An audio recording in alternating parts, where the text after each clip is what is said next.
Hello and welcome to Access Asia. I'm Yuka Huayi. Coming up, the Prime Minister says it exposed the consequences of terrorism in a society. Critics call it an attempt to spread hate and Islamophobia. We'll take a close look at the controversial Indian film, The Kerala Story. Japan is preparing to release diluted cooling water from the stricken Fukushima nuclear plant into the sea. Its neighbours are not convinced the radioactive level is low enough to be considered safe for marine life. 70 years since humans first reached this summit, Mount Everest is still towering above the clouds. But climate change and tourism money are making the ascent even more dangerous. In India, a low-budget film has sparked huge controversy. The Kerala Story, released earlier this month, tells the fictional tale of 3 Hindu and Christian women from the southern Indian state who are lured into the Islamic State group after converting to Islam. The film's producers say the movie is based on years of research, and its original trailer claimed that some 32,000 women had been recruited into the militant group. A court ordered that line to be removed. According to the US State Department, there were 66 known Indian origin fighters affiliated with ISIS in 2020. While it received praise from Hindu nationalist politicians, including the Prime Minister, it's been panned as a propaganda film aimed at stoking Islamophobia. For more, let's speak with Debasish Roy Chowdhury, who's a journalist and author of To Kill a Democracy, India's Passage to Despotism. Deb, thank you for joining us. Thank you for having me. Well, now, critics say the film is part of a wider government-led campaign against Muslims. Do you think, is there such a campaign?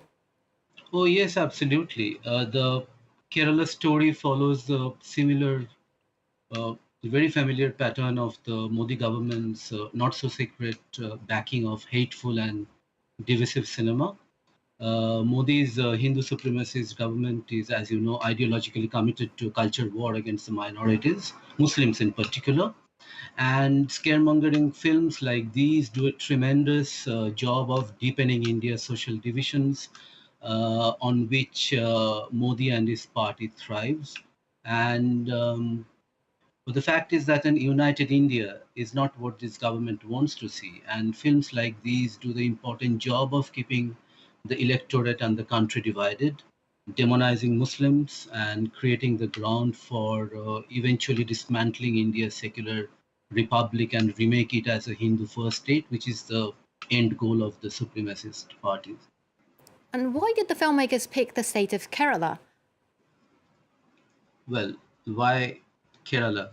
I guess that's because Kerala is everything that the Modi's right-wing government stands against. Kerala, to begin with, is ruled by Communist Party. The southern state is religiously the most diverse. It's highly syncretic. 50%, more than 50%, 54% of the population is Hindu. The rest are Muslims and Christian. It's a state that leads in every index of human development in India. Education, healthcare, it has tremendous only good welfare state mechanisms at work, which go against the neoliberalism dogma that Modi's right-wing party subscribe to. So Kerala is basically the kind of melting pot that the Hindu supremacists do not want to see elsewhere in India. So the film, apart from demonizing Muslims, is also quite useful for the BJP's propaganda purposes to fault Kerala itself and by extension everything that the state represents. Now, meanwhile, some Indian states have made tickets to this film tax-free. What's the purpose?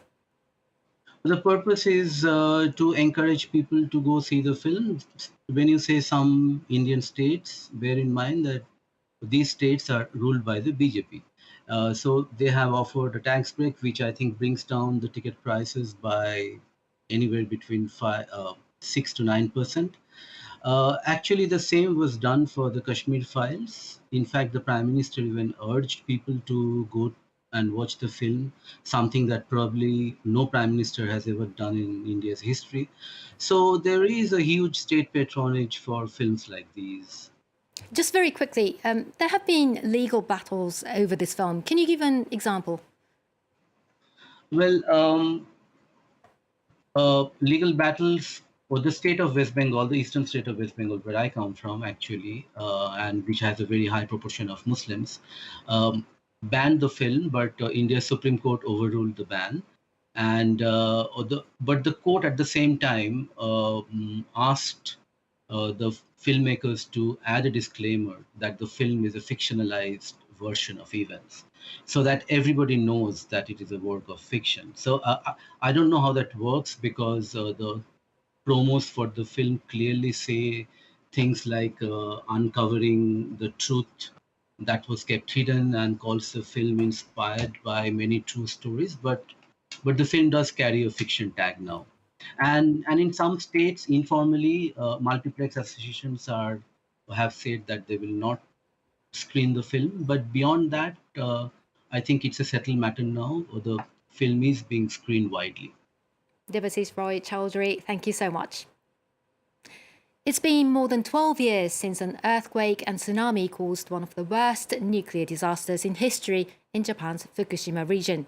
The government is planning to start releasing 1.3 million tons of water that's been filtered after cooling reactors that suffered a triple meltdown, but has yet to convince its neighbours it's safe for the environment. South Korea sent its own inspectors to the site, while keeping in place a decade-old ban on seafood from the region. Verika Bahel reports.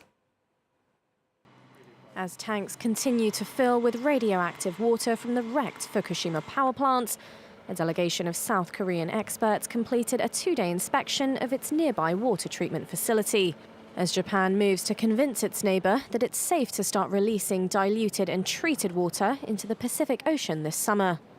What we're trying to focus on is to determine, based on scientific evidence and standards, how these facilities work and whether these facilities are working properly.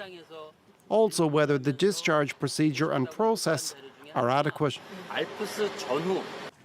Japan's industry minister has expressed hopes that the visit will dispel South Korea's concerns. In terms of the international community, we've been explaining things transparently with scientific evidence.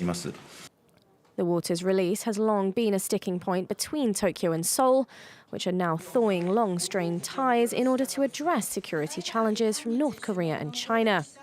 The toxic water concerns caused South Korea to impose a total seafood import ban from Fukushima and 7 other prefectures in 2013. Though last year, Seoul was still the 5th largest importer of Japanese seafood, accounting for about 163 million euros. This figure is 40% higher compared to 2010, but as Japan's overall agri-food export more than tripled since then, Tokyo is seeking to boost trade further. In 2019, despite Japan's appeal, the World Trade Organization ruled in favor of South Korea's embargo. The mountaineering community is celebrating 70 years of the conquest of Mount Everest in the Himalayas, a feat first achieved by New Zealander Edmund Hillary and Nepal's Tenzin Norgay on the 29th of May 1953. Since then, thousands more people have reached the summit and over 300 have lost their lives trying to do so. This year, the Nepalese government has issued a record number of climbing permits, sparking fears of a traffic jam during the most deadly final ascent. Nick Rushworth reports. There is a queue to head to the top. The dream of climbing Everest, going above the clouds at more than 8,000 meters altitude, has gripped these climbers. But the line means that they can wait for several hours to advance. Mount Everest, 70 years after the first conquest, is a victim of its success. Today's images are a sharp contrast to 1953, when the Himalayan mountains were much more of an unknown. Nepal's Sherpa mountaineer Tenzin Norgay and the New Zealander Edmund Hillary succeeded in reaching the summit after numerous other attempts had failed. They were part of the 9th British Everest expedition. They took on the challenge despite the recommendations of doctors. Had warned us that it might not be possible, that we might reach the summit even with oxygen and collapse and die. Their success led to a wave of interest. Everest became an El Dorado for thousands of climbers. Base camps became villages. It's become a little bit like a mountain Disneyland, and this doesn't necessarily encourage us to go to this kind of summit. It kind of kills the dream of Everest as this virgin territory. Although waste is removed regularly, with record numbers of people attempting to climb Everest, litter does accumulate. Nepal, though, has resisted making significant changes to capping the number of expeditions. A lot of people who've never been mountain climbing go to the slopes of Everest because they've paid and they have money. And on the other hand, there's a whole economy to this, and we can't blame them for that. The Singapore Straits Times reports that permits for foreign nationals to climb Everest have already raised more than $5 million for Nepal's economy in 2023. Concern centres on whether too many are being issued. The paper reports 12 people have died so far this year attempting to get to the top. Another concern is the impact of climate change. Recent research has found that Mount Everest glaciers have lost 12,000 years of ice in just the past 30 years. One Sherpa guide who has climbed Everest 16 times says he has seen the change. Before, we used to melt ice from the glacier for drinking water. We still drink water, but the water is already melted and found in ponds. Thousands of people have climbed Mount Everest since that first time 7 decades ago. Sherpa mountaineer Kami Rita has the record for most climbs. He has reached the top 28 times. Fruit and vegetables can be expensive, but how much are you prepared to spend on a luxury melon? Well, a pair of premium cantaloupes fetched a whopping 3.5 million yen, about 23,000 euros, at a special wholesale market in Japan. And that's still way below a record high reached in 2019. The annual auction in the northern city of Yubari usually sees the season's first perfect melons sold for extraordinary prices as local businesses seek to generate publicity. That's all for this edition of Access Asia. See you next time.